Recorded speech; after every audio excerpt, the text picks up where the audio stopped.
Can you see this page? I'm sharing this page. Okay. Last Yes, we can. time, any questions? Last time we considered various examples of externalities, and in the presence of external costs or benefits, the market mechanism does not allocate resources efficiently, okay?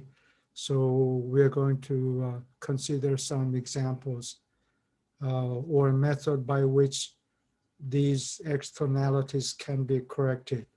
So this diagram shows, oops, this diagram shows how externalities affect the resource allocation. So when resources are allocated by the private market mechanism, okay, the output is determined by the demand curve, which shows marginal benefit schedule, okay? Marginal benefit schedule. And private firms will be incurring costs. So marginal cost of private firms are sometimes denoted by marginal private cost or private marginal cost. It doesn't matter whichever one you use. So the intersection of the demand curve and the supply curve, private supply curve yields the market equilibrium output. So this is the output produced in the absence of government intervention, okay? Whereas the socially optimal allocation can be obtained by equating demand curve and marginal social cost curve. MSC stands for marginal social cost or social marginal cost. It doesn't matter which expression you use. And the intersection would be over here at point A, okay? So if you leave it to the market, the society would be, the market will be producing too much. Socially desirable level of output occurs at point A, but now we are producing too much, okay? So that illustrates the problem with negative externalities. The rest of the society, the rest of the economy suffers external costs. Look at this picture of Chinese river loaded with toxic chemicals, and the Chinese people are sick and tired of living with all these chemicals. They want to leave the country, and it costs about $3 million to get visa, immigration visa to the United States. And I hear there's a long line of these people trying to leave the country. Then what can we do about this pollution? One way is to shut down the production plant.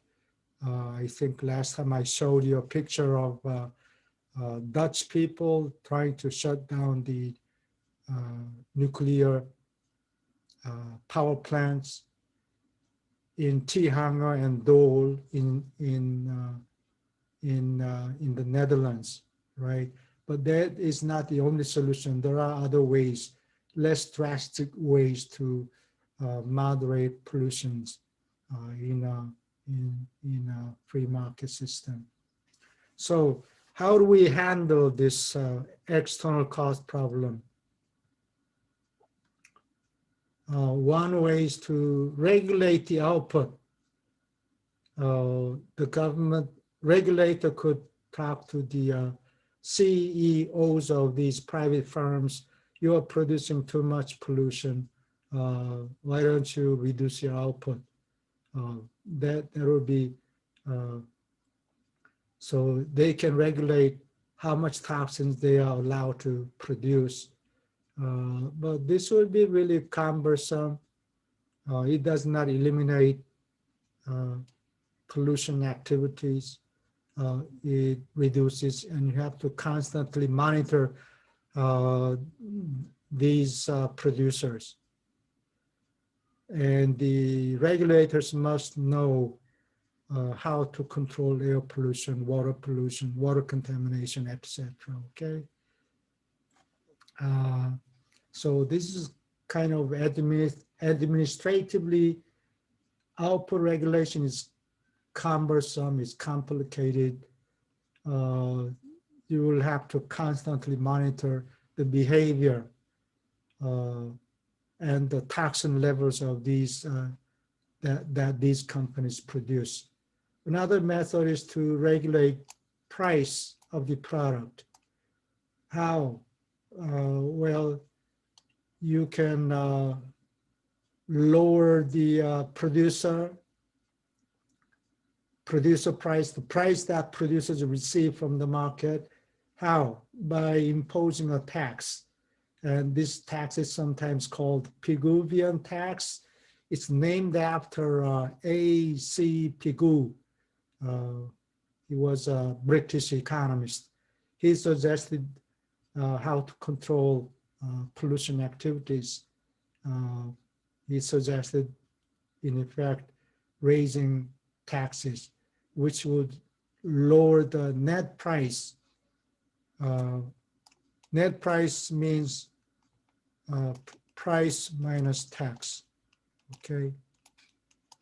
So by imposing a tax, they are manipulating the price so that the production activity would be less profitable. So this is one way to control pollution levels. So this is an indirect way, and maybe much easier because you are imposing tax and it has a direct effect on the market price. Some portion of that will be passed on to consumers. Nevertheless, this is an easier way. So Pigouvian tax is often used if property rights are well defined. So how do you do that? Okay, A is the socially optimal level of output right here. Without intervention, the private market will guarantee this production of this output. So in order to reduce the pollution generating activities, the government could impose tax, okay? So private producers will be comparing price and marginal private cost minus tax, okay? So it effectively reduces the supply schedule of competitive firms producing pollution, okay? So that's one way.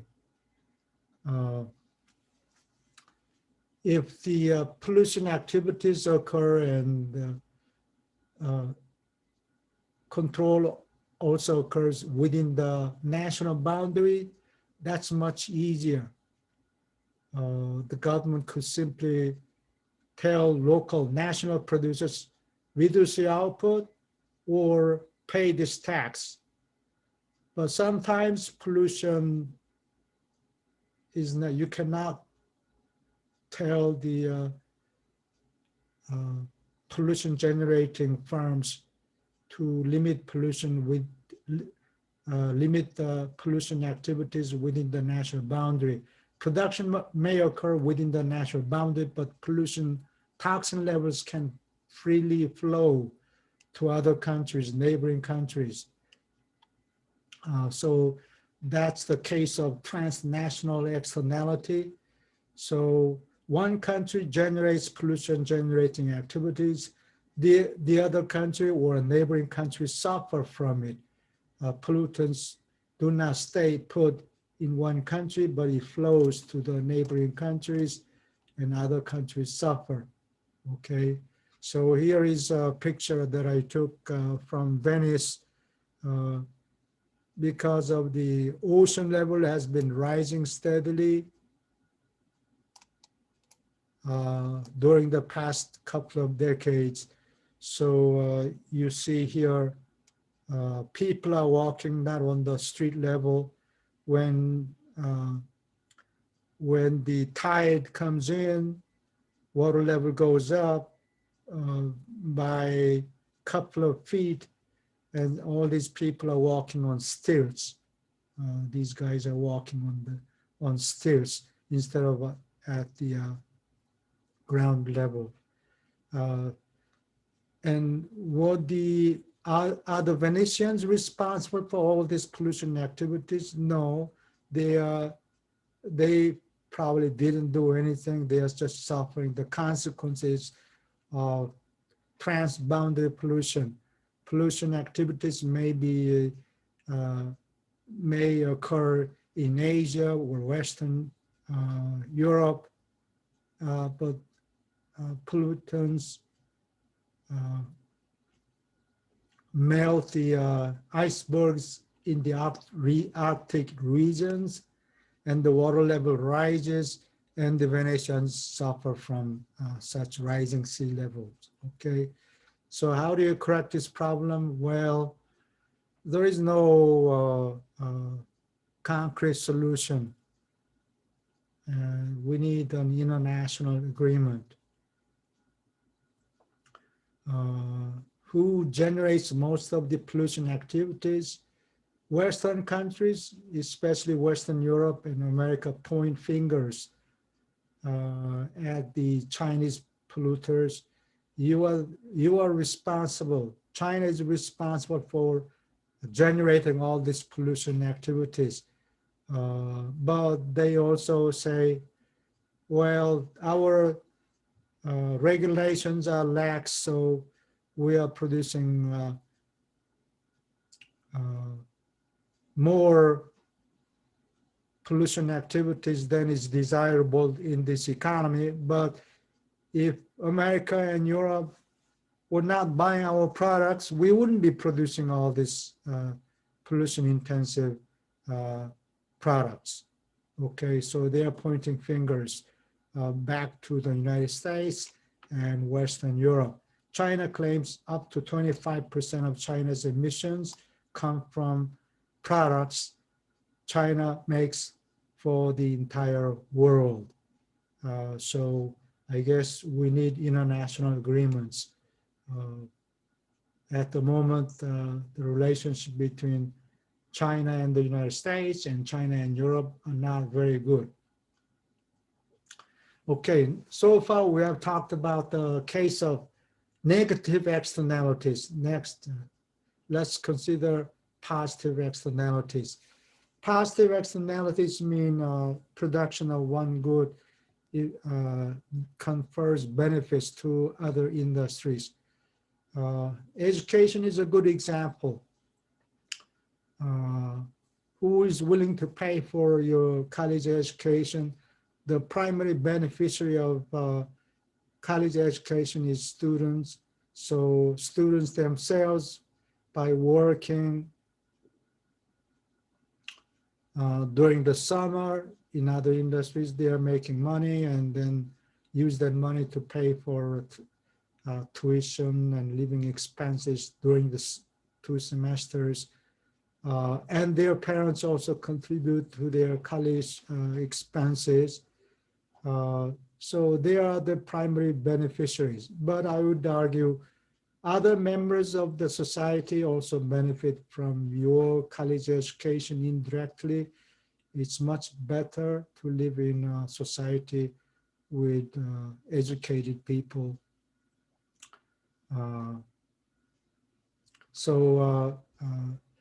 Of course, including students and their parents, they are the primary beneficiaries of college education. They benefit from college education. They are willing to pay for it, and more But other members, they're watching, yeah, congratulations for your graduation, etc. They benefit. If they don't know anything about computers, they can uh, teach you how to do things, and they benefit from your education during your vacation or Thanksgiving breaks. They benefit from your education, but they are not required to pay uh, for such uh, benefits. Other members of the society benefit from your education, but they are not required to pay for such things. A good example would be Steve Jobs graduated from high school and enrolled in one semester, only for one semester at Reed College. Subsequently, he quit and became a co-founder of Apple and introduced iPhone in 2007. I'm not going to argue that this one semester did the job, but his education, compulsory education, K plus 12 plus one semester, somewhere uh, it clicked and it stimulated his creative genius. And because of his education, thousands upon thousands of people are benefiting from his education, but they are not required to pay for it other than the cost of iPhones and iPads, etc. Okay, so education is another example of product which confers positive benefits to other members of the society.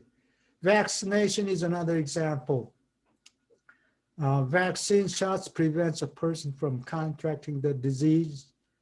So all this SARS virus, coronavirus, COVID virus, etc. They used to jump between species from other species to human beings, but this current generation of virus, COVID virus, is uh, transmitted between human beings. So when no one is vaccinated, the virus can jump between human beings very quickly. But when sufficient number of the people are vaccinated, this virus has to jump. It has to find the host, unvaccinated person like V0, meaning non-vaccinated human beings. It needs a host, but as more people are vaccinated, it becomes increasingly difficult for the virus, for the COVID virus to find the host. It would be difficult. So we are trying to ask people to wear masks so that they cannot jump to unvaccinated people. Okay, so vaccinations, shots prevents a person from contracting the disease. So vaccination confers positive benefits to the rest of the society. But who is paying for it? Well, uh, some rich people will get vaccines. It will cost probably $50 to $100, but uh, poor people are not willing to pay that much. Buying bread and butter is more urgent. So poor people may not get vaccines if they were charged the real cost of vaccines. So in this case, other members of the society benefit, and they should be required to pay, but there is transaction cost too high. It is uh, cumbersome. So in this case, the government could provide the vaccines free of charge. So by the end of this year, I'm told some vaccines, millions of doses of COVID vaccines will become available.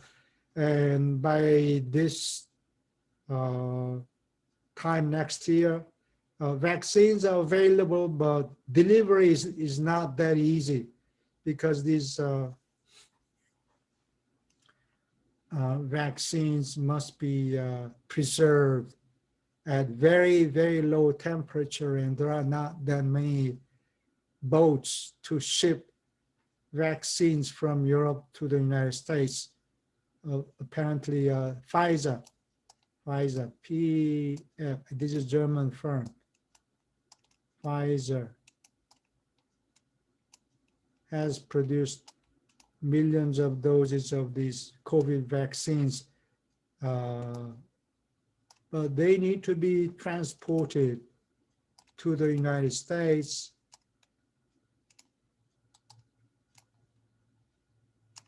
And during transit, at room temperature, it will go bad very quickly. So this has to be preserved at very low temperature. And there are not that many ships that are capable of doing that. Some LNG tankers, LNG tankers have the facilities to preserve vaccines at acceptably low temperatures. LNG stands for liquefied natural gas tankers. So at any rate, by the end of next year, most Americans would be vaccinated, and the government is picking up the tab. So how do we facilitate the resource allocation in the presence of spillover benefits? Spillover benefits, external benefits, they mean the same thing, okay? So in the case of positive externalities, demand curve is private marginal benefit schedule. Social marginal benefit schedule is higher. Remember, these are the patients that are receiving vaccine shots, and other members who are watching your vaccination, they are not willing to pay for it, but they also benefit from your own vaccination, and they are not required to pay. So including their benefits, society's marginal benefit schedule is much higher, and this is the marginal cost of production, okay? So socially optimal output occurs right here, whereas private market, if you leave it to the private market, output is much less. So the private market is producing much less than is socially optimal, okay? So in this case, vaccines, the government could subsidize the vaccine shots, okay? So that's what is happening here. Make it free of charge, or impose a nominal charge like $1 or $2. So this is how we correct the problem with resource misallocation in the presence of external benefits or spillover benefits.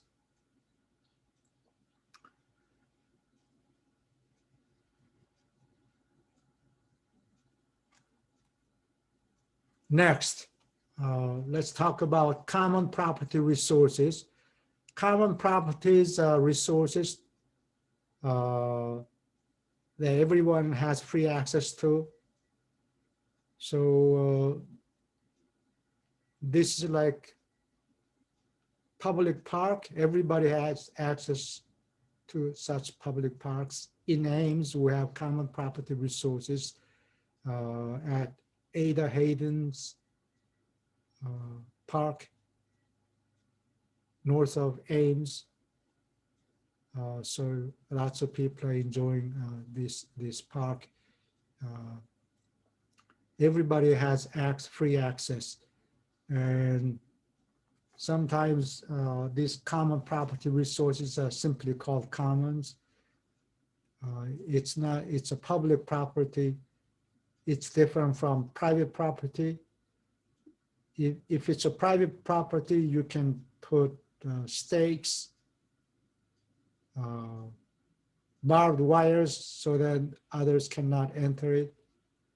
Okay, so there are various ways to exclude others from using the commons property. What's the problem with this? Like land in China is another example. Land in China. They do not allow private ownership of land. So if you want to enjoy sandy beach, you just go there and enjoy it. No one owns the beach in Hong Kong and elsewhere. All these beaches in Hong Kong and Zhuhai, etc. So what are the problems? If it's private property, if you drive around Chicago, Lakeshore Drive, beyond a certain point, all these are privately owned. So they put fence over their properties and limit, you cannot enter their properties to enjoy the sandy beach in Lakeshore Drive. They put stakes, but maybe a few miles before that, you have free access, and you will see that there are a lot of garbages. Okay, so if it's a private property, you take care of it. This is the one benefit of private ownership of natural resources. So properties on lake shores, in Ames and elsewhere, it increases the value of such properties, and the owners take good care of it, making sure marginal benefit is equal to marginal social cost or marginal private cost. Okay, if you own it, if you allow private ownership. But if it's a common property, well, then here is the marginal private cost, which is the marginal social cost divided by number of owners, okay? So if you have a duplex, you own one side and you rent the other half to another person, you will be taking good care of common property, lawns. If there's a lot of garbages on your lawns, well, that's not good for you. So you just clean it up. So you take good care of the common property resource, like the lawn in your property. When the number of owners is very small, 2, 3, well, even 10 or 20, where sometimes you buy townhouses,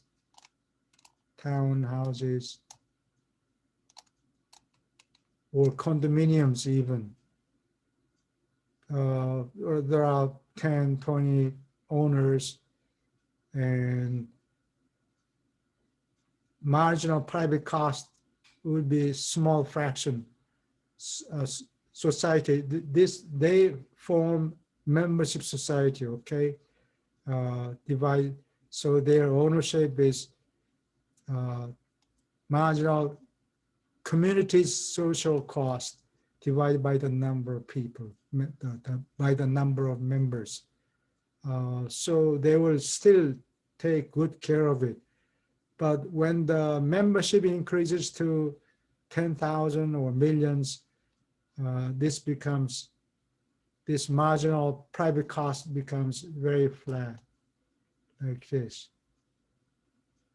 Okay, so by that time people don't care. So they're dumping. They, if they want to enjoy it, and then they dump a lot of garbages. They don't take good care of it because it costs to maintain such properties. So everybody picks good things like strawberries, blueberries, etc. from the properties. But after that, they're dumping garbages on common property resources.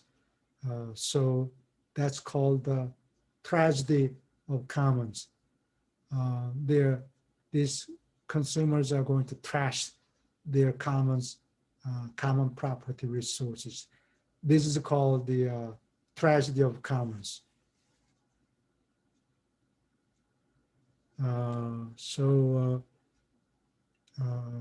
All these common properties, this causes an international problem. So there needs to be some agreement about how to destroy or how not to destroy the Arctic regions. All these Venetians, the water level has risen by 2 or 3 feet.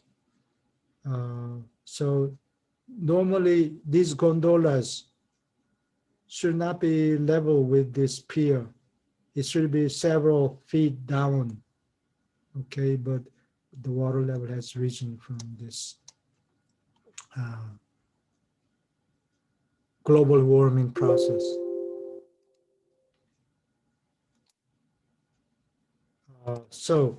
We have common property resources in the Arctic regions. There is an Arctic Council that manages the Arctic Ocean. There are 1, 2, 3, 4, 5, 6, 7, 8 membership states. They don't own this Arctic region, but they are jointly managing the Arctic region. In the North Pole, we don't have any land. You just have land is found about maybe 500 or 1,000 miles from the North Pole. So all these icebergs are in the process of being melted down, right? The Arctic Council consists of 8 countries. C stands for Canada, A, USA, R, Russia, F, Finland, I, Iceland, N for Netherlands, D for Denmark, S for Sweden. These 8 countries comprise the Arctic Council. No single country owns this region, okay? And they are jointly managing the Arctic Sea.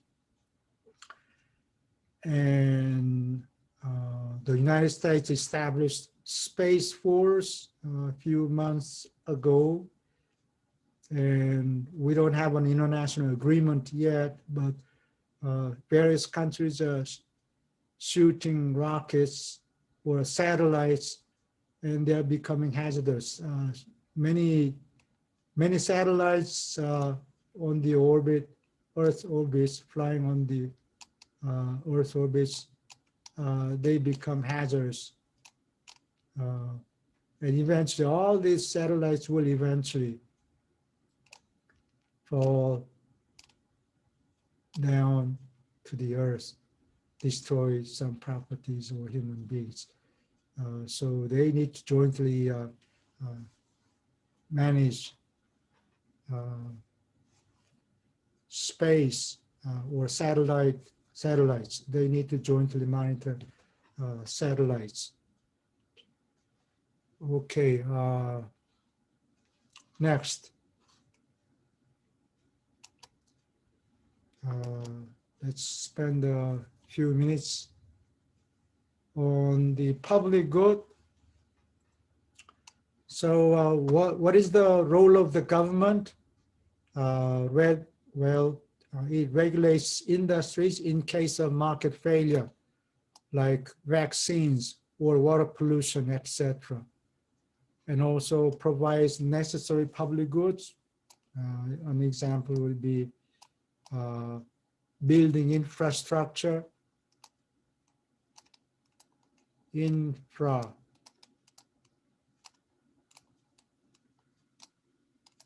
structure.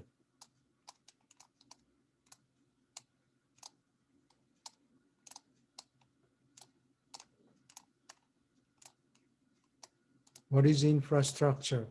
Well, that's social investment in highways,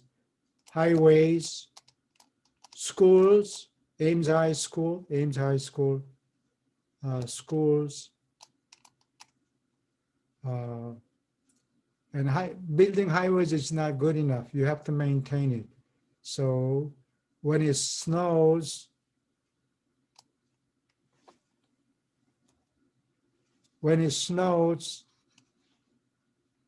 Department of Transportation, that's Iowa, that's part of Iowa government, cleans up highways. Okay, that's public services.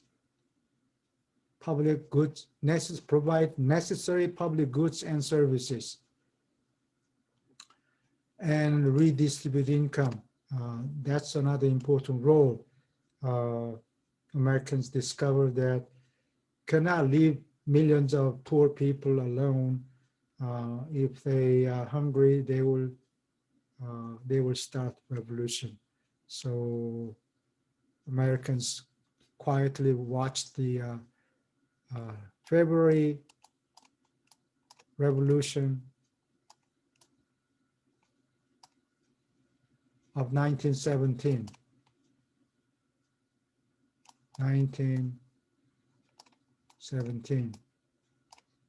And also October Revolution. It did not produce communism in one push.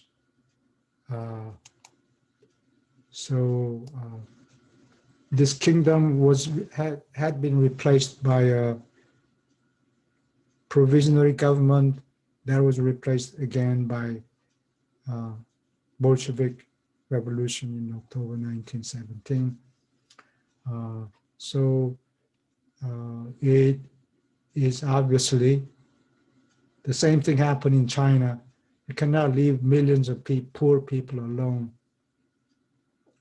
So in such a case, the government has to do something, okay, redistribute income, making sure that the poor people have enough food. It is not a question of fairness.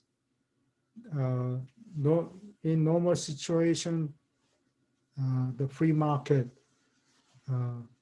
allocates enough food and other goods, but when there is a large number of poor people starving to death, it's very dangerous. So in order to maintain stability of the economic system, sometimes the government redistributes income from the rich to the poor. President Roosevelt started this scheme. This is a picture of Piazza del Campo in Siena, Italy. This is like City Hall in the United States, and on the second floor, we're not allowed to take pictures, but some pictures are available on the internet. So I copied these pictures from the internet, copyright free. It contrasts. There are several paintings whose title is "The Good Government versus Bad Government" by Ambrogio Lorenzetti. That was painted in 1339. And these paintings are available on the second floor of this City Hall in Siena. Among others, it shows in the presence of good government, trade and businesses prosper. The city is well-maintained, orderly conditions, and justice system provides safety, guarantees safety of people, and so on. In a bad government, cities are dilapidated, farms are neglected, and the justice system is screwed up. And it shows several examples of good government and bad government. Okay, so here is an example of bad government. French people are very envious, probably more, and that's why they started the French Revolution in 1789. And French people were raising the income tax rate to 75% on earnings above 1 million euro. For 1 million euro, 1 million or more, owners of 1 million or more, they raised the income tax rate to 75%. In the United States, our income tax rate is not that much, maybe half as much.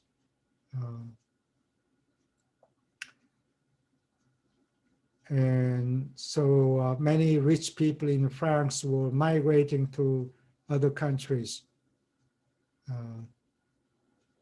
So Russian President Vladimir Putin told them, I will give you citizenship right away. So lots of poor people left, much like the billionaires in New York City. Because of all these tax hikes and riots in New York City during the past few months, over $300 billion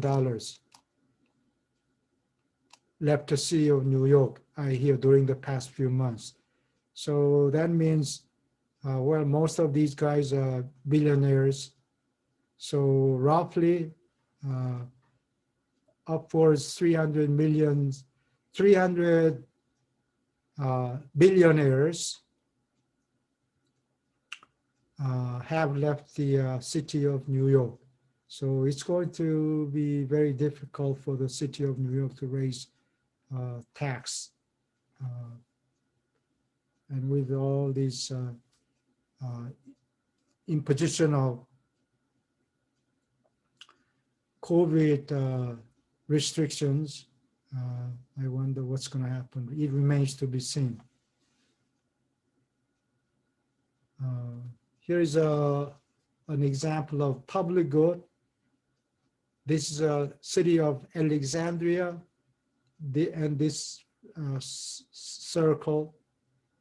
circular building is Alexandrian Library, rebuilt Library of Alexandria. 2,000 years ago, it used to hold 500,000 scrolls.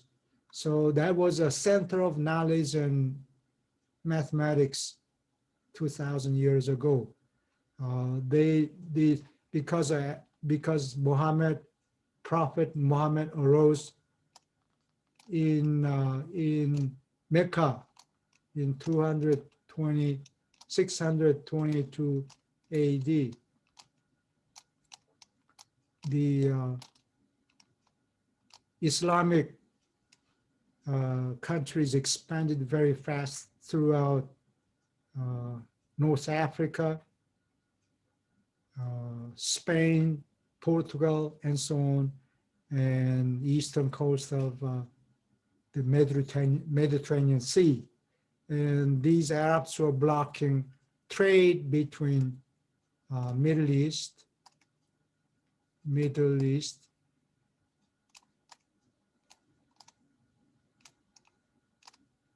and China. Okay, we learned, but they absorbed knowledge from Indians and transmitted knowledge to Europeans. A good example is algebra. Algebra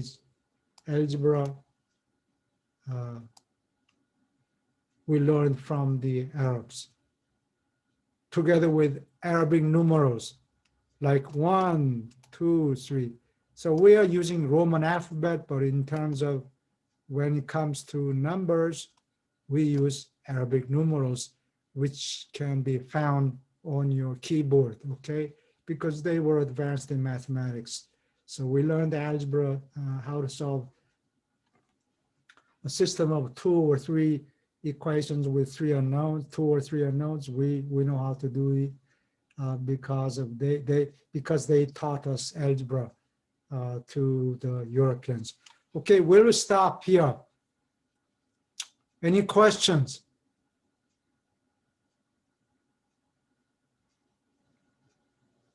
Any questions? If not, we will stop here.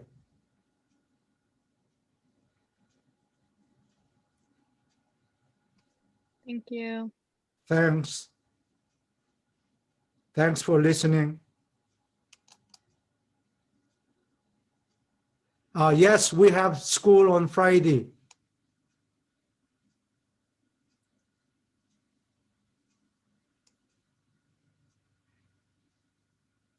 And for alternative lecture by Professor Kreider, videos of his lectures are available on the website. Okay? If you want to hear an alternative explanation of externality and public goods. All right, we'll stop here.